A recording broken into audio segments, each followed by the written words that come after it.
So I've been going to Spirit Halloween ever since I was a wee little baby.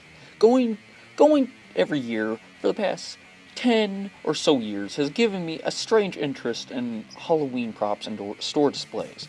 So obviously when I first witnessed the monstrosity known as Reaper's Island, I felt disgusted. Okay, all over exaggerations aside, this is genuinely the most poorly designed theme in Spirit history, at least in my opinion.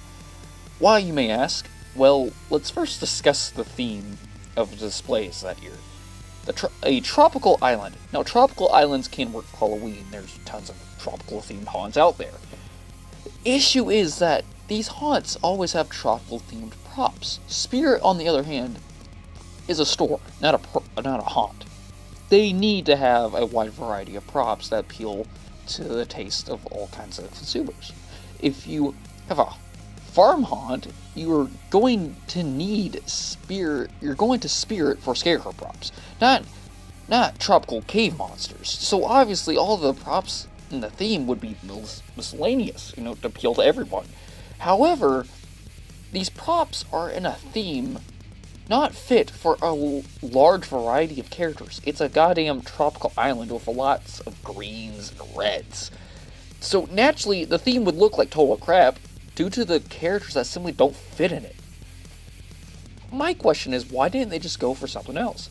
Like a Halloween circus, a graveyard, a haunted mansion. You can fit pretty much almost anything in those themes. A clown, a zombie, a four-legged contortionist, beast look far more natural in an environment more general.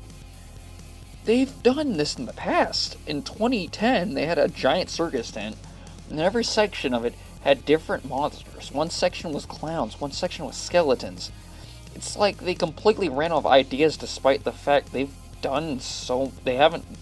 so much they haven't done yet.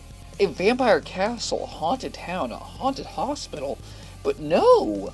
We gotta have this ugly-ass island, dude! Well, you may ask, were the themes at least good? Ha! No! I did enjoy some things about them, such as the fire effects and the textures on the cape, but other than that, it was just awful. The layout is completely uninteresting. It's just a long path with animatronics on the side. It's painfully uninteresting.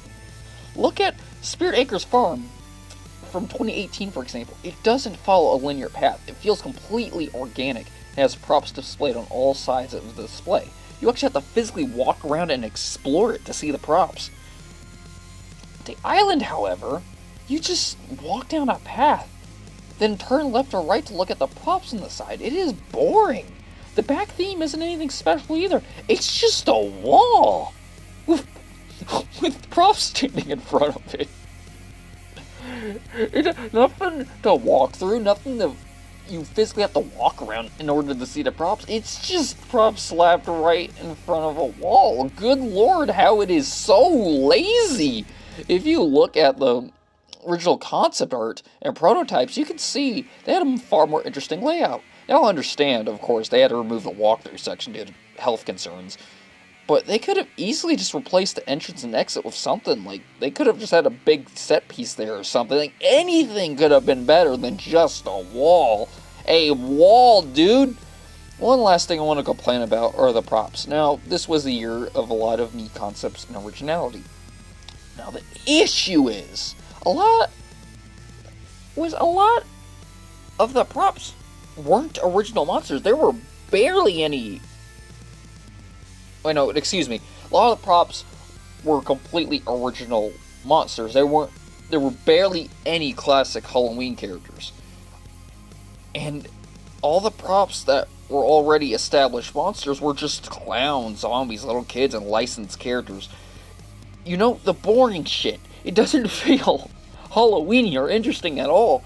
The original monsters they made up are cool, but the issue is most of them are just that. There's no classic Halloween stuff. Overall, it's just a sad theme in general. This, in my opinion, was Spirit's most lackluster year of all time, and it was just so boring. Luckily, though, the following year we did get the Halloween Factory, which rocked, but just knowing that absolute stinker one year just doesn't sit well with me. It's a permanent shit stain on the history of the store we hold oh so very dear. That is all. See you later.